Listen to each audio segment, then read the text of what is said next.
and welcome to Josef's Model Railway and Toy Room.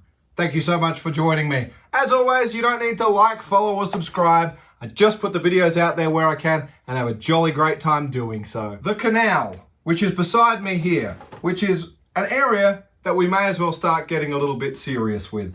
I would love to be shooting like other people where we shoot the canal, the construction of me making it, putting it together, doing a pour of the water, the final shots, showing the start to finish project.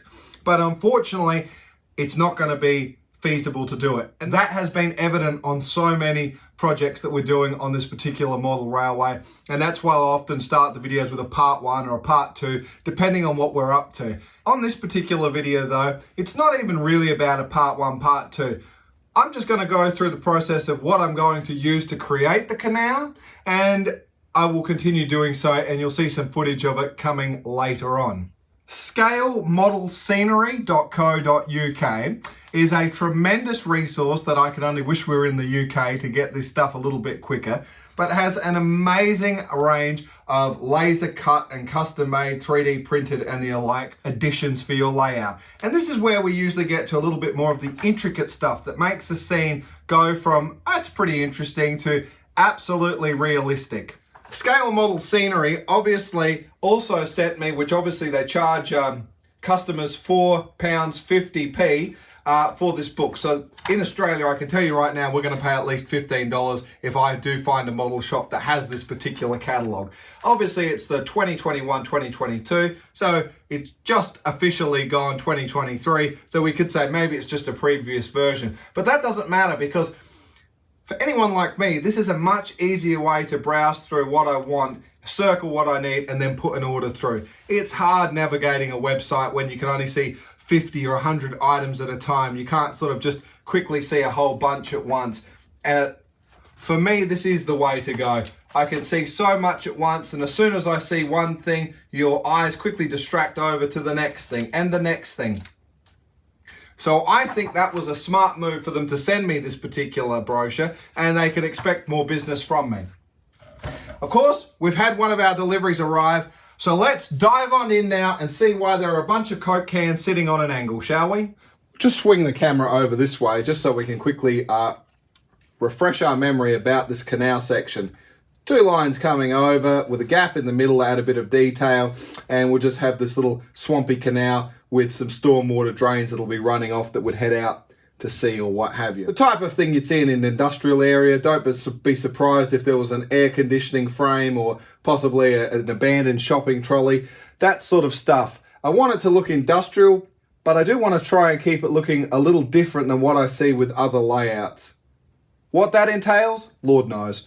But we're obviously going to be using a series of these rails that we can put here so people don't accidentally trip over and fall into the drink. And while I probably only need one length of this, and this is basically the thick type of electrical conduit most people would be seeing, especially on a construction site. And in this case, it's the UTX trunking, which is obviously what they use in line side signals in the UK and things like that. But basically what I'm planning to do with just one length is have it here slightly bent or sagging, weathered slightly, but you can see it would obviously just be that typical sort of connection dangling over, making it to the other side. And of course, we'll be able to use those elsewhere on the layout. But of course, the main purchase had to have been here, the canal piling system that they sell for 00. It is important just to quickly take a moment to say they do 00, N and O gauge. So you're pretty well covered for most of you out there. So with this canal piling kit, that looks pretty much exactly what I want to see on the side there. So I thought, sounds good. This is a 600mm kit that you end up building up.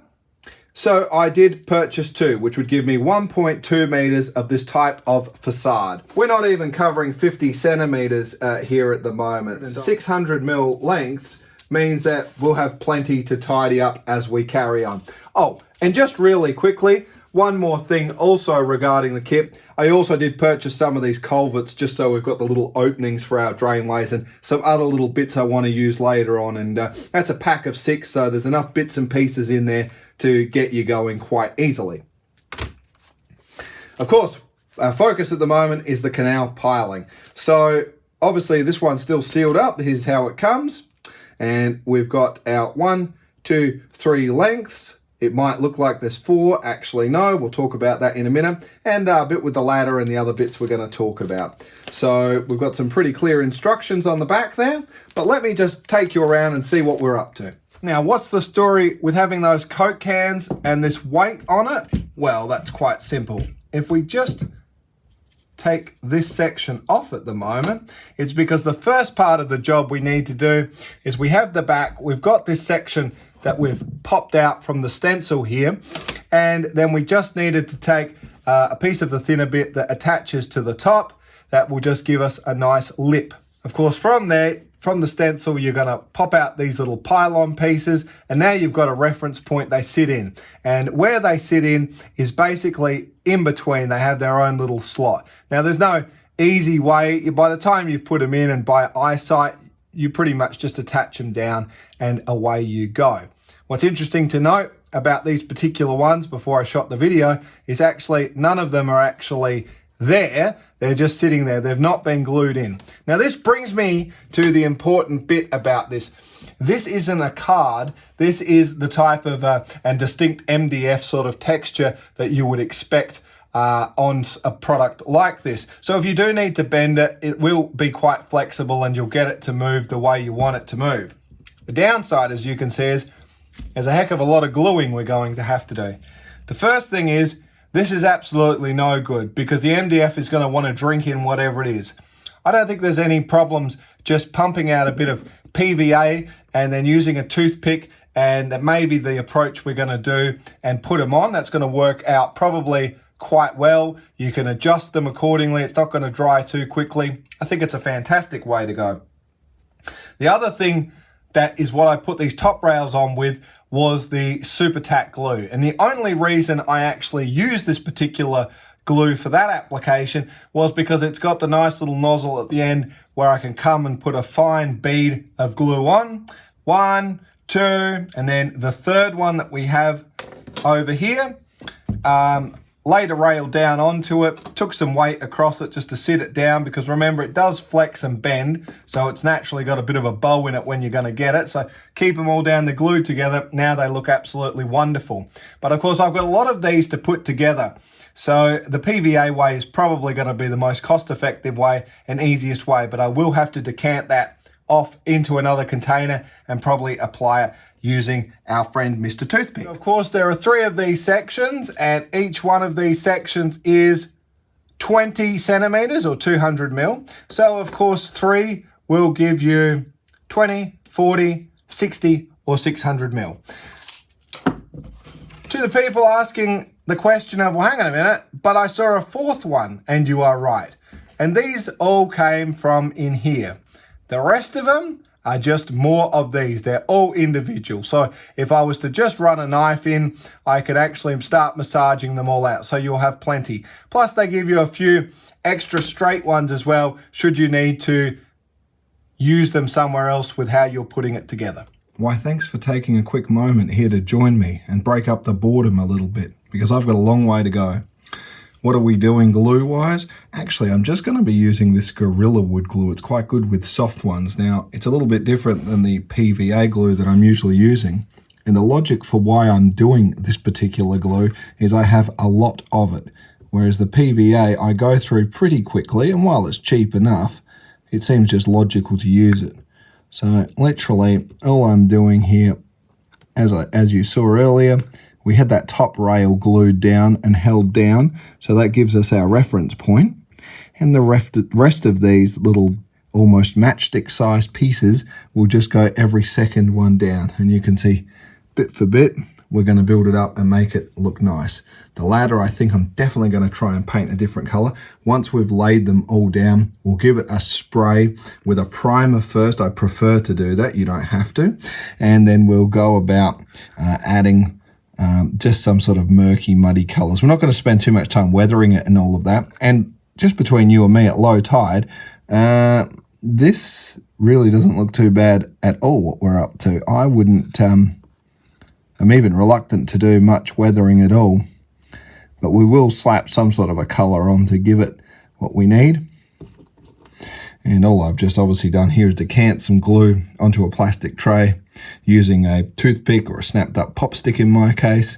Take a little bit of glue, just apply it, and away we go.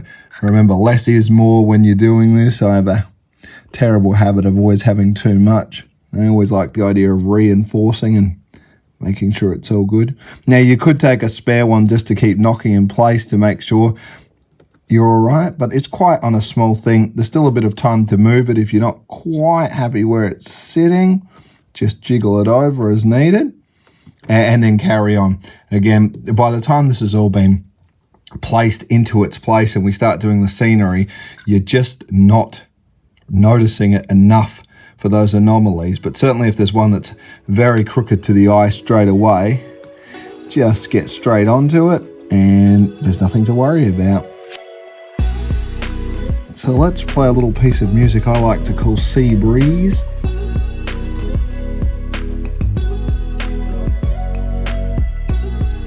Why did I just bring that piece in nice and close? It's one of Josef's top tips to do with the glue. Now, I'm not sure how that camera's going, picking up some of what I'm doing, but I can just take a moment now to point out areas like here and here where there's just a bit too much glue applied. Now, the glue is going to dry nicely, so I don't have a problem about that. What I do have a problem with, as we're going to come in toward the end here, and let's just try and really zoom you in on this, these last couple that we're going to be doing. And just before I do pop some glue down, here's the thing. The whole idea is once we've put it in, we want to be literally seeing that tiny little line in between. Because with the glue, we're not really seeing it. And I don't really have enough light just as it is here. What I'm just trying to point out though is if we can naturally kind of keep that little gap going, it really does look a bit more natural. And here we can see when we're close up like this glue, which of course is going to dry.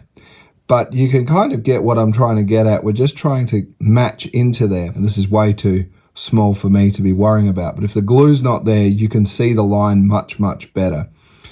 If you were working on an O scale or something like that, absolutely. But because this is so small and fiddly, and then remember the water's got to be covering half of this up, don't despair too much. What I don't mind about, I'm not a big fan about a lot of these laser etch kits. This isn't something I take great passion in the hobby modeling this type of stuff per se.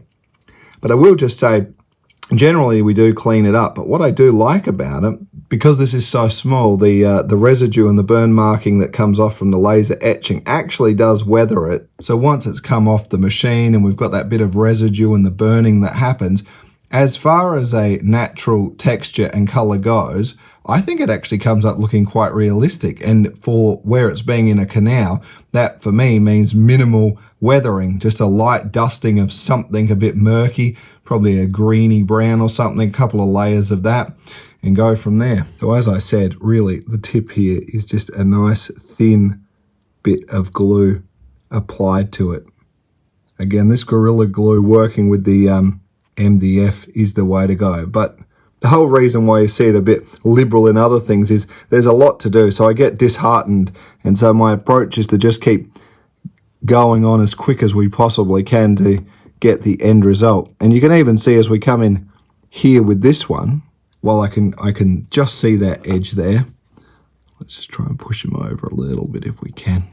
You can see the problem just in the top here. We've got a little bit of a cut there where that must have come off from the sprue, stencil, what have you. So like I said, less is definitely more. It's going to make a great adhesion. That's the good thing about it. It is still effectively a timber to timber bond.